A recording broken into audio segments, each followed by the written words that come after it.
శనగపిండి యూజ్ చేయకుండా అలాగే గ్యాస్ ఉన్న వాళ్ళు ఎన్ని తిన్నా కూడా వాళ్ళకి ఏం కాకుండా ఉండేలాగైతే నేను ఈ మిర్చి బజ్జీ అయితే చేశానండి.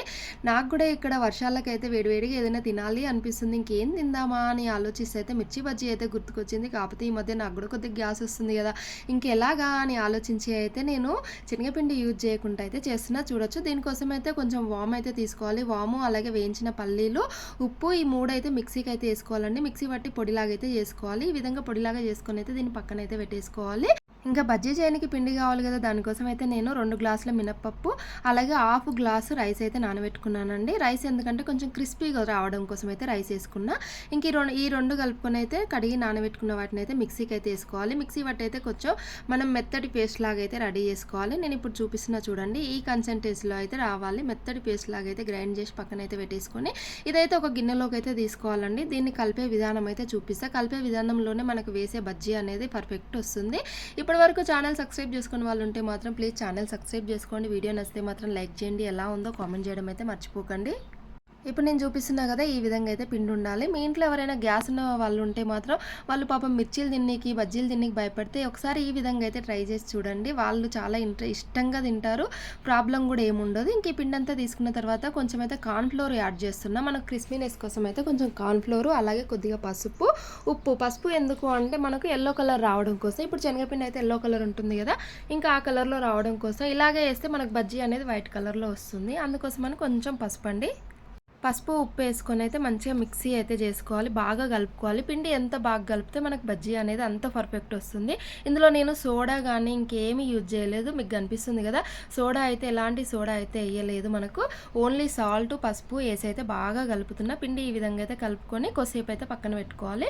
మీకు టైం ఉంటే ఒక హాఫ్ అన్ అవర్ 1 అవర్ అయితే పక్కన పెట్టేసుకోండి. నేనైతే ఒక 1 అవర్ అయితే పక్కన పెట్టేసుకున్నా. ఈలోపు కతిమ ప్రిపరేషన్ అయితే రెడీ చేసుకుందాము. మిర్చి బజ్జీ ఉంటుంది కదా, అదే బజ్జీ మిర్చి, ఇంకా అవైతే కడగాలి. క్లీన్ చేసుకొని అయితే పక్కన పెట్టేసుకోండి. ఇది కూడా క్లీన్ చేసుకున్న తర్వాత దీని ప్రాసెస్ అయితే చూద్దాం. చూడండి, కొస్సలు అయితే కట్ చేసుకోండి. మనకు ఎడ్జెస్ ఉంటుంది కదా లాస్ట్ కొస్సలు, ఆ కొస్సలు అయితే కట్ చేసుకోండి. ఆ కొస్సలు కట్ చేసుకున్న తర్వాత మధ్యలో ఘాట్లు పెట్టేసుకొని అందులో ఉన్న విత్తనాలన్నీ తీసేయండి. అందులో ఉన్న విత్తనాలన్నీ తీసేసుకొని మనం రెడీ చేసుకున్న పౌడర్ ఉంది కదా, దాన్ని ఇందులో అయితే పెట్టుకోవాలబ్బా. ఇప్పటి వరకు ఛానల్ ఎవరైనా సబ్స్క్రైబ్ చేసుకుని వాళ్ళు ఉంటే ప్లీజ్ సబ్స్క్రైబ్ చేసుకోండి. నా వీడియో నచ్చితే మాత్రం లైక్ చేయండి. ఎలా ఉందో కామెంట్ చేయడం అయితే మర్చిపోకండి అబ్బా. ఈ రోజుల్లో గ్యాస్ అనేది ప్రతి ఒక్కరికి వస్తుంది. ఇంట్లో ఒక 5 మెంబర్స్ ఉన్నారంటే అందులో ఒక్కరికైనా గ్యాస్ ఉంటుంది. అందుకోసమే నేనైతే ఇలా చేసి చూపిస్తున్నా. గ్యాస్ ఉన్న వాళ్ళు పాపం వాళ్ళకు తినాలని ఉంటుంది కానీ తినలేరబ్బా, నోరును అనేది కట్టేసుకుంటా ఉంటారు. అందుకోసం ఒకసారి ఈ విధంగా ట్రై చేయండి, చాలా బాగుంటుంది. ఇందులో మనం వాము వేసాం కాబట్టి ఏం ప్రాబ్లం ఉండదు. అలాగే ఇందులో శనగపిండి యూజ్ చేయట్లేదు. ఎంతో హెల్తీ అయినా మినప్పప్పు అయితే యూజ్ చేసినాము. పిల్లలకైనా పెద్దలకైనా చాలా హెల్తీ. చూస్తున్నారు కదా, ఈ విధంగా గింజలన్నీ తీసేసుకున్న తర్వాత మనం రెడీ చేసుకున్న పౌడర్ ఉంది కదా, ఇందులో మీరు కొంచెం వాటర్ వేసుకొని పేస్ట్ లాగైనా చేసుకోవచ్చు. ఇంకా నేను వాటర్ ఏమి యాడ్ చేయలేదు. ఆ పౌడర్ని అయితే అలాగే వేస్తున్నాను. అలా వేసినా బాగుంటుంది, అది మీ చాయిస్. వాటర్ వేసి అందులో కొద్దిగా వాటర్ వేసి పేస్ట్ లాగైనా చేసేసుకొని అయితే పెట్టుకోవచ్చు. ఇంకా ఈ విధంగా అయితే అన్ని మిర్చిల్లో అయితే ఆ పొడి అయితే పెట్టుకోవాలి. ఎక్కువ మనం వాము యూజ్ చేసినాం కాబట్టి ఎన్ని తిన్నా కూడా ఏం ప్రాబ్లం ఉండదు. మీరు ఎలాంటి భయం పెట్టుకోకండి, డౌట్ అయితే పెట్టేసుకోకండి. ఇంక ఈ విధంగా అయితే రెడీ చేసుకున్నాక ఇవి కూడా పక్కన పెట్టేసుకుందామండి. మన ఛానల్లో అయితే కుకింగ్ వీడియోస్ అలాగే స్టిచ్చింగ్ వీడియోస్ అయితే వస్తాయండి. అందుకోసమే చెప్తున్నా, ఎవరికైనా ఇంట్రెస్ట్ ఉన్న వాళ్ళు అయితే ఛానల్ని స్కిప్ చేయకండి. ఛానల్ని అయితే సబ్స్క్రైబ్ చేసుకోండి. ప్లీజ్ లైక్ చేయండి, కామెంట్ చేయడం అయితే మర్చిపోకండి. అలాగే హైప్ ఉంటుంది కదా, హైప్ కూడా ఇవ్వండి అబ్బా. చూసిన ప్రతి ఒక్కరైతే హైప్ ఇవ్వండి. హైప్ ఇవ్వడం వల్ల నా ఛానల్ అనేది ఇంకొంచెం గ్రోత్ అవుతుంది, నా వీడియోస్ అనేది ఇంకొంతమందికి రీచ్ అవుతుంది. చూస్తున్నారా, 1 అవర్ తర్వాత నేనైతే పిండిని చూపిస్తున్నా. 1 అవర్ తర్వాత తీసి మళ్ళీ కలుపుకోవాలి. కలుపుకున్న తర్వాత ఇందులో కూడా కొద్దిగా వాము అయితే వేస్తున్నా. అది మీ చాయిస్. పిండిలో వాము వేయడం వేయకపోవడం అది మీ చాయిస్ అండి. నేనైతే కొద్దిగా వాము కూడా వేసి అయితే మళ్ళీ కలిపేసుకున్నా. ఇంకా వీడియో చూసిన ప్రతి ఒక్కరైతే హైప్ ఇవ్వడం అయితే మర్చిపోకండి. మీరు ఇచ్చే హైప్ వల్ల నా ఛానల్ కొంచెం గ్రోత్ అవుతుంది, అర్థం చేసుకోండి, ఓకేనా. ఇంక ఈ విధంగా పిండి కలుపుకున్న తర్వాత మనం రెడీ చేసుకున్న మిర్చీలు అయితే ఈ విధంగా ఓన్లీ 1 సైడ్కే పిండి పట్టేలాగా చూసుకోవాలి.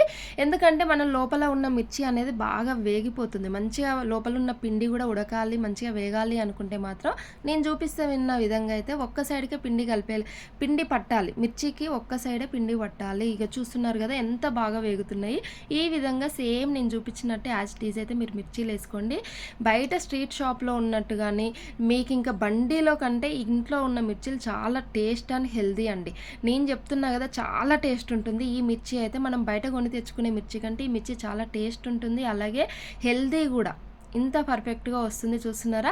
పిండిలో మనం సోడా ఎయలేదు. అయినా గూడా పిండి ఎలా పొంగుతుందో చూస్తున్నారు గదా! ఇందులో మినపప్పు యూజ్ చేయడం వల్ల మనకైతే పిండి ఈ విధంగా అయితే పొంగుతుంది. చూస్తున్నారా? ఈ విధంగా అయితే వేసుకోవాలి. మిగిలిన పిండి గూడా సేమ్ ఇదే యాజ్ ఇట్ ఈజ్‌లో ఇదే ప్రాసెస్‌లో అయితే చేసేసుకోండి. ఒక సైడ్ అయితే మిర్చి కనపడాలి. ఒక సైడ్ అయితే పిండి అయితే ఫుల్‌గా పెట్టేసేయాలి. ఈ విధంగా వేయించి అయితే తీయించుకోండి. ఇంకా మిగిలిన బజ్జీలన్నీ గూడా ఇదే విధంగా అయితే చేసేసుకోండి. చూడండి ఎంత బాగున్నాయి చూస్తున్నారు గదా! చాలా బాగుంది.